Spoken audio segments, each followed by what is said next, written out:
بسم اللہ الرحمن الرحیم۔ معزز خواتین و حضرات، السلام علیکم ورحمۃ اللہ وبرکاتہ۔ رقبہ اور عمرہ یہ کب جائز ہیں؟ بنیادی طور پر یہ دونوں ہدیے اور تحفے کی قسم ہیں، انہی پر بات ہو رہی ہے۔ یہ آج کے ہمارے حدیث کے سبق کا موضوع ہے۔ مشکات المصابیح کتاب البیوع باب ہے کسی کو تحفہ دینے کا۔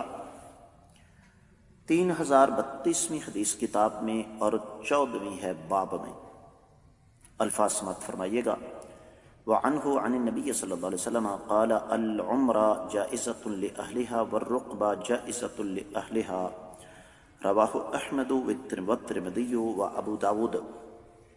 معزز خواتین و حضرات، سب سے پہلے تو میں آپ کی خدمت میں یہ بات عرض کر دوں کہ یہ روایت سند کے اعتبار سے تمام تر شکوک و شبہات سے بالا تر ہے۔ مسند احمد بن حنبل میں یہ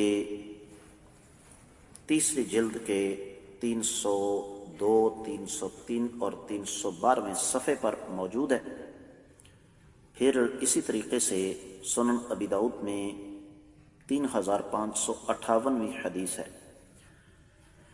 اور اس حدیث کی صحت پر کسی بھی محدث نے ذرہ برابر کوئی اعتراض نہیں اٹھایا۔ ترجمہ سماعت فرمائیے گا۔ سیدنا جابر رضی اللہ تعالیٰ عنہ ہی سے روایت ہے کہ نبی کریم صلی اللہ علیہ وسلم نے فرمایا کہ عمرہ جس شخص کو دیا جائے اس کے اہل خانہ کے لیے نافذ ہوگا، اور رقبہ جس شخص کو دیا جائے وہ اس کے اہل خانہ کے لیے نافذ ہوگا۔ معزز خواتین و حضرات، بنیادی طور پر یہاں پر ہم گزشتہ 3-4 دن سے جس موضوع پر احادیث کی روشنی میں بات کر رہے ہیں وہ یہ ہے کہ صحیح طریقہ یہی ہے کہ عمرہ اور رقبہ سے پرہیز کیا جائے تاکہ بعد میں مشکلات پیش نہ آئیں۔ لیکن اگر یہ قدم ہم نے اٹھانا ہے عمرہ اور رقبہ کا، تو پھر وہ دے کر بندہ بھول جائے۔ یہ سوچنا کہ جس کو میں نے دیا ہے اس کی وفات کے بعد یہ مجھے واپس مل جائے، اس کی اولاد کو نہ ملے، یہ طریقہ شریعت کی نظروں میں درست نہیں ہے۔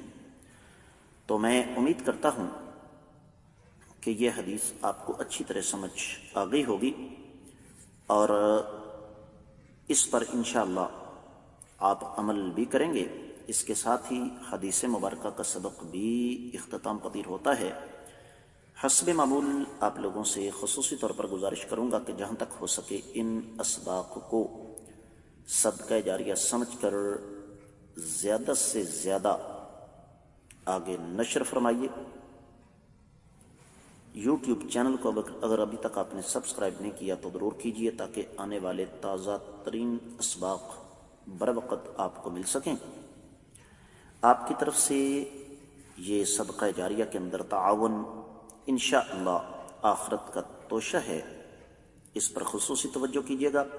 کامنٹ سیکشن میں آپ کی طرف سے آنے والے محبت بھرے پیغامات کا بہت بہت شکریہ۔ آج کے سبق سے اجازت دیں۔ السلام علیکم ورحمۃ اللہ وبرکاتہ۔